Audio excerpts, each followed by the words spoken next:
Boa noite. Boa noite. Após 53 anos, Estados Unidos retomam relações diplomáticas com Cuba. A crise na Petrobras. Graça Foster afirma que fica na presidência enquanto Dilma quiser.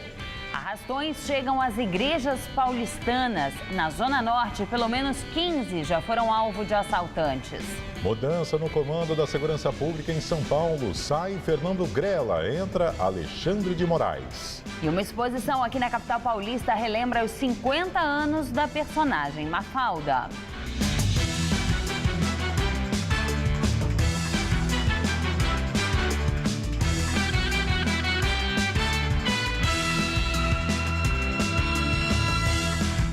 Dia histórico nas relações entre Estados Unidos e Cuba. Os dois países reatam os laços diplomáticos que estavam rompidos desde 1961. Obama declara que o isolamento de Cuba não funcionou.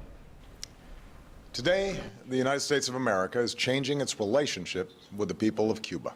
O acordo foi anunciado ao mesmo tempo por Raul Castro e por Barack Obama. O presidente americano confirmou a retomada das relações diplomáticas e o alívio de sanções impostas há mais de 50 anos. As comunicações, as viagens e o comércio entre os dois países serão facilitados. As embaixadas em Havana e Washington devem ser reabertas nos próximos meses. O presidente americano declarou que vai discutir com o Congresso a possibilidade de levantar o embargo que está previsto em lei. These 50 years have shown that isolation has not worked.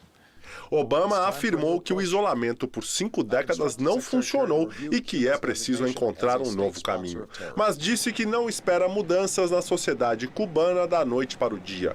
Resultado de diálogo al mais alto nível que incluiu uma conversação telefônica. Barack Obama e Raul Castro teriam conversado por telefone durante 1 hora no primeiro contato entre os líderes dos dois países desde a Revolução Cubana em 1959. O anúncio aconteceu logo depois da libertação do americano Alan Gross, que estava preso em Cuba havia 5 anos por ter levado serviços de internet à ilha. A prisão de Gross era o principal empecilho para a mudança política. Os Estados Unidos libertaram 3 agentes cubanos condenados em 2001 por espionagem. As negociações acontecem desde junho do ano passado, intermediadas pelo Canadá e pelo Vaticano. O Papa Francisco incentivou Obama a voltar a conversar com Cuba numa carta e no encontro que tiveram este ano. A presidente Dilma Rousseff considerou fantástica a reaproximação entre Estados Unidos e Cuba e diz que se trata de um marco nas relações na região e no mundo. Ela saudou os principais personagens do acordo. E acredito para toda a América Latina. Eu cumprimento o presidente Raul Castro, o presidente Obama, por essas duas confluências de interesses. E também o Papa Francisco, que parece ter sido, por trás de tudo, o grande fator de aproximação. Dilma aproveitou para responder às críticas que recebeu, inclusive na campanha eleitoral, pelo apoio a Cuba na construção do Porto de Mariel. Cuba tem de ser integrada, são ações concretas.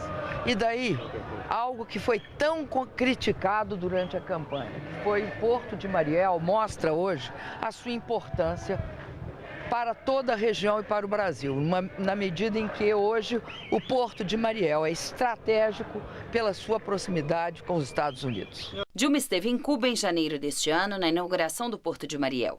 Ele foi construído pela Odebrecht com financiamento do BNDES. Está apenas a 200 quilômetros da Flórida e poderá receber navios de grande porte. E agora vamos ao comentário de economia com Vinícius Torres Freire. Com Cuba no topo do noticiário, volta o zum zum zum do caso dos empréstimos do governo brasileiro para a ilha. Um já feito, outro encaminhado. O governo brasileiro, por meio do Bancão Estatal de Desenvolvimento, o BNDES, emprestou dinheiro a juros baratinhos para que a Odebrecht, a empreiteira brasileira, construísse o Porto de Mariel, um grande porto. O empréstimo foi de quase 700 milhões de dólares, cerca de 1,7 bilhão de reais. Outro empréstimo de 150 milhões de dólares foi aprovado para a reforma do decrépito aeroporto de Havana, que ficaria outra vez a cargo da empreiteira Odebrecht. O porto foi o maior investimento privado na ilha desde que Cuba se tornou comunista, faz mais de 50 anos. Qual o interesse para o Brasil?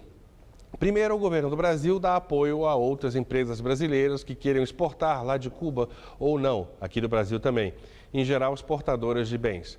Nesse caso, a exportação da Odebrecht é de serviços de construção. Até aí, então, nada de grave. Segundo, o Brasil espera que empresas brasileiras sejam beneficiadas com a presença forte do Brasil em uma economia cubana reformada e aberta para o mundo e para o mercado. Pelo menos em tese. Não é absurdo. Aliás, o BNDES também financia obras em outras partes da América Latina. Terceiro, países como a China estão fazendo a mesmíssima coisa em escala muitíssimo maior que o Brasil. Problema: o Brasil tem todo esse dinheiro para emprestar? O problema do BNDES é que o governo do Brasil faz dívida para levantar capital para o Bancão Estatal de Desenvolvimento. Isso sai caro. O negócio vai ser de fato rentável para o Brasil? A gente não tem uma avaliação de risco e retorno clara. A decisão foi justificada de modo mais político do que com números frios. Enfim, o Brasil vai ter mesmo uma posição especial em Cuba? Se Cuba se abrir de vez ao investimento externo, Estados Unidos e China não vão entrar com tudo? Em tese, a ideia do governo brasileiro de fazer uma parceria com Cuba não era absurda. Foi criticada mais por motivos ideológicos do que diplomáticos e políticos. Mas o governo brasileiro também tomou sua decisão fortemente apoiado em motivos ideológicos e não apresentou com clareza os benefícios do empréstimo do BNDES para Cuba, assim como não justifica mesmo os empréstimos domésticos do BNDES aqui dentro. A discussão está contaminada demais por política e menos por racionalidade econômica e diplomática, como tudo no Brasil nos últimos anos, aliás. Boa noite. E hoje também foi um dia de notícias importantes na Colômbia. As Farc declararam cessar-fogo por tempo indefinido. O governo colombiano e a guerrilha vêm negociando a volta da paz há mais de 50 anos. De acordo com as Farc, o cessar-fogo começa a valer no sábado, dia 20. Os conflitos envolvendo as Farc na Colômbia já mataram mais de 220 mil pessoas. A violência chegou até as igrejas. Templos da zona norte da capital estão sofrendo com os arrastões. Nessas ações, criminosos levam o dinheiro do dízimo. Pelo menos 15 igrejas da região já foram roubadas nos últimos 2 meses. Com medo, os padres estão reforçando a segurança. Trancas de ferro foram colocadas em todas as portas da igreja, tudo para reforçar a segurança. E olha que não há nenhum exagero. A paróquia Nossa Senhora de Fátima, na zona norte da capital, foi invadida 4 vezes em apenas 20 dias. Em um dos assaltos, os ladrões danificaram a entrada do templo, arrombando as portas. E até um sacrário usado para guardar as hóstias foi destruído. O que levaram, mínimo, de dinheiro foi menos de R$100. Agora estragaram os cofres, estragaram fechaduras, precisamos colocar aí ferragens para a segurança. O levantamento feito pela própria arquidiocese mostra que pelo menos 15 igrejas aqui da Zona Norte foram roubadas nos últimos 2 meses. Em alguns casos, a ação dos bandidos foi bem parecida. Eles se passam por fiéis e depois que a missa termina, eles voltam à igreja e dizem que esqueceram algum tipo de objeto. Aí, armados, anunciam o assalto. Na igreja Nossa Senhora Aparecida, também na Zona Norte, as câmeras de segurança instaladas recentemente por causa dos roubos registraram a ação de um suspeito. As imagens mostram um homem entrando na sacristia. Ele se tranca por cerca de 15 minutos no banheiro privativo do padre. Depois anda por todos os cantos da igreja, até pelo bazar, e tenta chegar em áreas reservadas. Ele força uma porta da casa paroquial. Uma funcionária percebe a intenção do homem e pede para que ele saia da igreja. Eu vi ele perguntando onde estava o banheiro. Aí eu fui correndo e falei com ele. Falei assim, senhor, não pode usar esse daí, é só do padre. Ele falou, tá, e saiu. Mas ele era bem assim, diferente, estranho, ele não era daqui da comunidade, não é comum. Além das câmeras, o padre instalou alarmes e grades em algumas portas. Uma cerca foi colocada do lado de fora. A entrada de pessoas em algumas áreas agora está sendo controlada, mas o templo fica aberto normalmente. Falta de respeito para com o próximo e para com Deus. Porque assaltar qualquer templo é falta de respeito com Deus. Nossas autoridades precisam tomar providência. Tem muito bandido na rua. A Polícia Militar informou que o bispo Dom Sérgio de Deus Borges procurou o comandante da área norte para relatar as ocorrências nas igrejas da região. Segundo a PM, algumas providências serão tomadas e o policiamento será reforçado. Os padres também serão orientados a não abrirem as igrejas à noite e a não deixarem dinheiro acumulado nos templos. O governador Geraldo Alckmin anuncia novo secretário de Segurança Pública. Alexandre de Moraes assumirá o cargo no dia 1º de janeiro. Advogado, Moraes foi secretário da Justiça durante o governo Alckmin de 2002 a 2005. Ele substitui o atual secretário Fernando Grella, que deixa o cargo após 17 meses de crescimento consecutivo dos roubos no estado. Durante a gestão do prefeito Gilberto Kassab na capital, Alexandre de Moraes ficou conhecido como supersecretário. Ele chefiou a Secretaria dos Transportes e de Serviços, além da CET. Hoje, durante sua apresentação, afirmou que é contra o projeto de lei aprovado pela Assembleia Legislativa que proíbe o uso de balas de borracha em protestos. Segundo ele, a munição é um instrumento de segurança pública. O projeto ainda depende da sanção ou veto do governador Geraldo Alckmin. A Assembleia Legislativa de São Paulo instala CPI para apurar casos de violações aos direitos humanos na USP e em outras universidades do estado. A reunião de instalação da CPI, que vai investigar denúncias de estupros na Faculdade de Medicina da USP, estava marcada para ontem, mas não aconteceu por falta de quórum. Hoje, durante a primeira reunião, os deputados votaram uma série de requerimentos para convocar autoridades e outras pessoas envolvidas em denúncias de violência sexual para prestarem depoimento. Entre os convocados está o diretor da Faculdade de Medicina, José Otávio Costa Auler Júnior. Já o reitor da USP, Marco Antônio Zago, deverá receber apenas um convite para participar de uma sessão. Os trabalhos da CPI da USP devem continuar amanhã, a partir das 2h30 da tarde.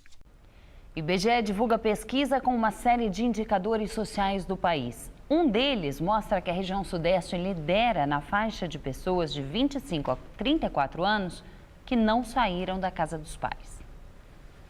No país inteiro, em 2013, a taxa chegou a 24,6% da população nessa faixa etária. Em 2004, foi de 21,2%. O Sudeste é a região do país com maior proporção de jovens canguru que ainda moram com os pais, com 26,8%, índice superior à média nacional. Segundo o estudo, esse aumento constante não se deve necessariamente à falta de trabalho. Há uma escolaridade maior entre as pessoas que se encaixam na geração canguru, o que, de acordo com o IBGE, pode significar que eles ficam mais na casa dos pais para poderem se dedicar mais aos estudos. Quando o assunto é educação, o IBGE mostra que a expansão de matrículas no ensino superior nos últimos 10 anos fez com que a porcentagem de brasileiros de 18 a 24 anos matriculados em uma universidade ou faculdade subisse de 32,9% em 2004 para 55% em 2013. Mas o recorte racial mostra que esse crescimento ainda é desigual.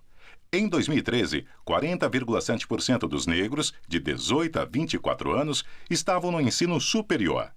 Já entre o grupo de brancos da mesma idade, 69,4% estavam matriculados em cursos de graduação no ano passado.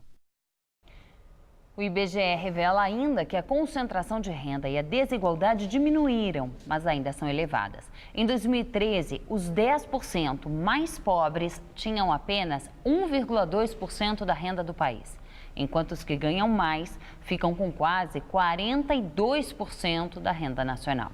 Operação Lava Jato. Justiça aceita a última denúncia oferecida pelo Ministério Público Federal na 7ª fase da operação. Com isso, mais 4 pessoas viraram réus no processo, entre elas o ex-diretor da área internacional da estatal, Nestor Cerveró, e Fernando Soares, conhecido como Fernando Baiano, que é apontado como um dos operadores do esquema. De acordo com a denúncia, eles são acusados de participação em crimes como corrupção contra o sistema financeiro nacional e lavagem de dinheiro entre 2006 e 2012. Segundo o Ministério Público Federal, Fernando Baiano e Nestor Cerveró são suspeitos de receberem 40 milhões de dólares de propinas nos anos de 2006 e 2007 para intermediar a contratação de navios sonda para perfuração de águas profundas na África e no México. Graça Foster diz que não vai deixar a presidência da Petrobras. É a primeira vez desde o início da crise que Graça Foster admite que colocou seu cargo à disposição da presidente Dilma Rousseff. Me perguntam, você conversou com a presidente Dilma sobre a sua saída e a saída dos diretores? A resposta é sim. Quantas vezes? 1, 2, 3 vezes. Porque a coisa mais importante para essa diretoria aqui é a Petrobras. É muito mais importante do que meu emprego, do que qualquer coisa. Graça Foster revelou que a demissão coletiva da diretoria também foi considerada. Sobre a ex-gerente Venina Velosa da Fonseca, que desde 2009 alertou várias vezes a direção da Petrobras por e-mail a respeito de irregularidades na companhia, Graça Foster afirmou que não havia clareza nas mensagens da funcionária. Graça Foster comentou a Operação Lava Jato, que investiga denúncias de corrupção na Petrobras. Disse que a investigação da Polícia Federal está ensinando a empresa. Nós deveremos ter uma sinalização positiva de que as pessoas, de que a diretoria, ela está em condições, do ponto de vista das suas práticas gerenciais, da sua governança, de assinar o balanço, né? E, para isso, nós precisamos dessas auditorias, das auditorias internas. Eu preciso ser investigada. Relator da CPI da Petrobras no Congresso Nacional, o deputado Marco Maia, do PT, gaúcho, volta atrás e pede o indiciamento de 52 pessoas, entre elas os ex-diretores Paulo Roberto Costa, Nestor Cerveró e Renato Duque. A primeira versão, da semana passada, não tinha nenhuma referência desse tipo. Marco Maia informou que fez a mudança após receber a investigação da Controladoria Geral da União sobre a compra da refinaria de Pasadena. O documento, segundo ele, aponta um prejuízo de 561 milhões de dólares. O deputado afirmou ser favorável ao afastamento de toda a diretoria da estatal, inclusive da presidente Graça Foster. Segundo ele, essa recomendação não foi incluída no relatório porque é uma decisão que cabe à presidente Dilma Rousseff. Pelo segundo dia consecutivo, as ações da Petrobras fecharam em alta e a Bovespa fechou novamente no azul. Mas a desvalorização nas últimas semanas vem preocupando investidores. Mais cedo, a repórter Sabrina Pires ouviu o economista Roberto Troster sobre o assunto. O que fazer? O investidor brasileiro comprou a ação da Petrobras, faz o quê? Vende, espera?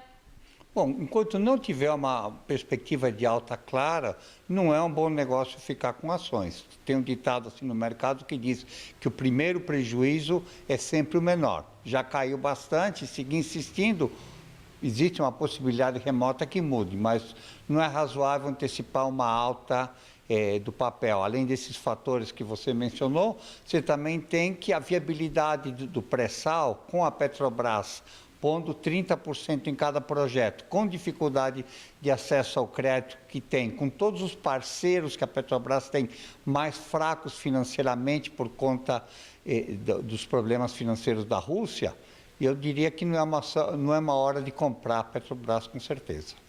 Agora, muitos escritórios, principalmente nos Estados Unidos, eles estão entrando com processos e querendo ressarcimento dos prejuízos.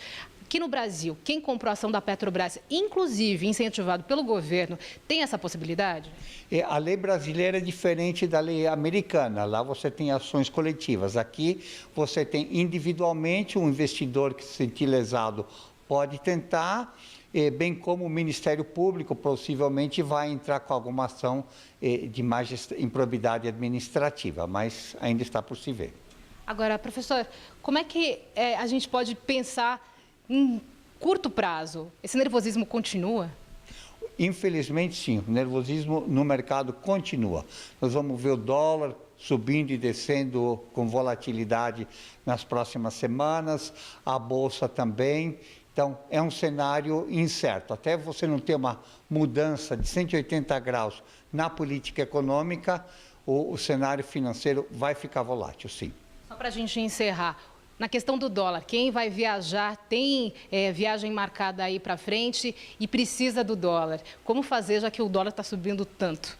Bom, a recomendação é não corra risco. Compra dólar, você pode comprar ou dólar papel ou aqueles cartões que você carrega com dólar e você já paga agora. Se você deixa para pagar depois, existe a possibilidade do dólar cair um pouco, mas ele pode subir ainda mais, então, e pode estragar as férias. Então, compra antes, dinheiro na mão.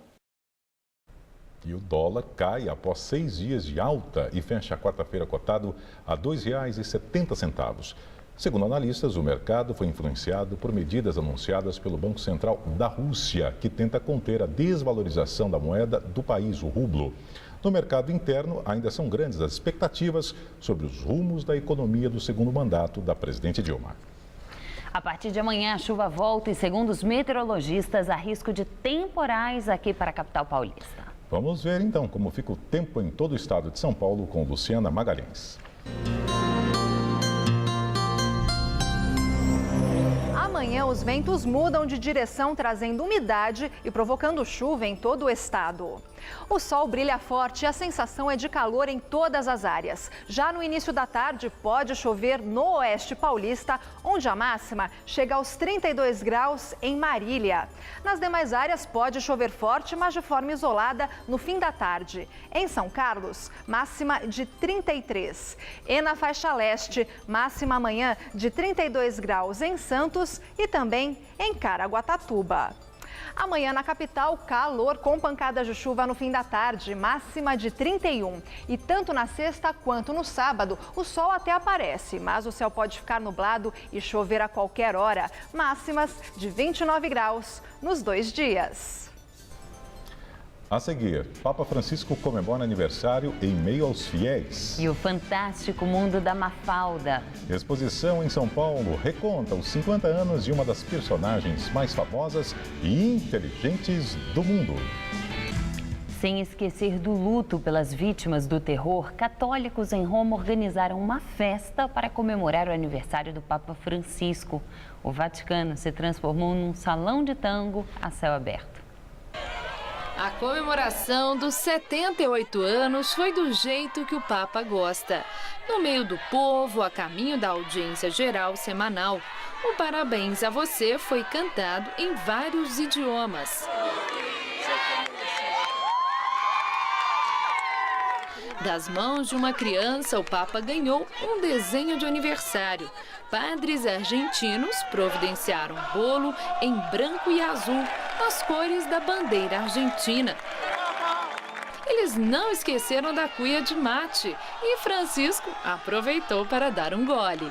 O pontífice ganhou uma festa aparentando os ventos dos Pampas, nas palavras do próprio aniversariante. Ao som do tango, mais de 2.000 pessoas participaram de uma milonga a céu aberto na Praça Pio XII, ao lado da Praça de São Pedro. Francisco disse que parecia a Praça do 2x4 em referência aos passos do tango.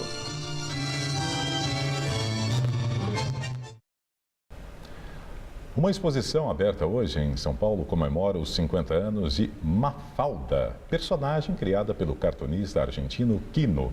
A mostra já passou por diversos países como Chile e México. Ela só tem 6 anos de idade, adora Beatles e vive fazendo reflexões sobre a realidade. Divertida, inquieta, questionadora. A personagem criada pelo cartunista Quino, a Mafalda, completa 50 anos fazendo a cabeça do público. Acho que lembra a infância. Eu estava olhando até uma tirada que me lembrou muito.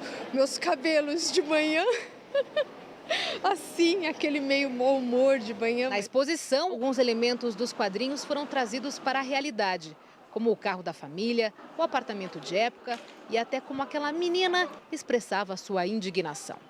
Mundo doente, quase sem cor ou enfraquecido, quem sabe de cabeça para baixo. Essas eram algumas das visões que Mafalda tinha naqueles anos de 1960, quando o mundo, na opinião dela, parecia precisar de uma camisa de força. Aqueles anos eram de ditadura na Argentina e essa era uma forma de criticar a situação política daquela época. Mas as opiniões de Mafalda parecem sobreviver ao tempo e ao tema. Valendo para hoje, valendo para o mundo inteiro praticamente, não é só para a Argentina não. Para o Brasil está caindo como uma luva ainda. E que tal então registrar o seu recado em formato de quadrinhos? Essa é a ideia por aqui. Foi difícil escolher a frase? Tem algumas frases, mas são muito interessantes, assim, elas envolvem todo um ideal, assim, é bem legal. Mesmo sendo uma criança, né, ela tem ideias pra frente. Eu já li todas as histórias em quadrinhos da Mafalda, gosto muito dela. E essa é uma das que eu já conhecia, que eu lembrava. Agora é a hora, então, de ser um momento Mafalda. Sim, sim.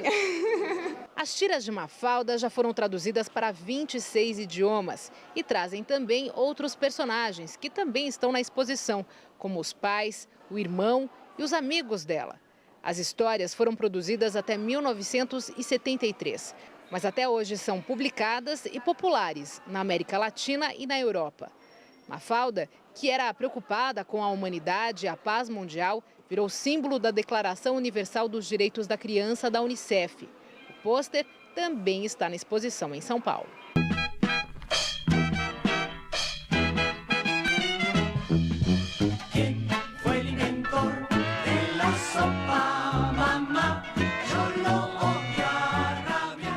A exposição O Mundo Segundo Mafalda fica em cartaz na Praça das Artes até o dia 28 de fevereiro. O endereço é Avenida São João, número 281, na região central da cidade. A mostra pode ser visitada diariamente, das 9 da manhã às 8 da noite. A entrada é gratuita.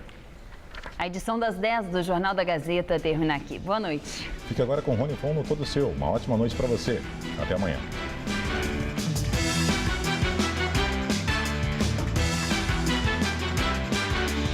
Logo mais 11h30 da noite no Eu Nunca, faça um mergulho com Sofia Reis e a cantora Negra Lee.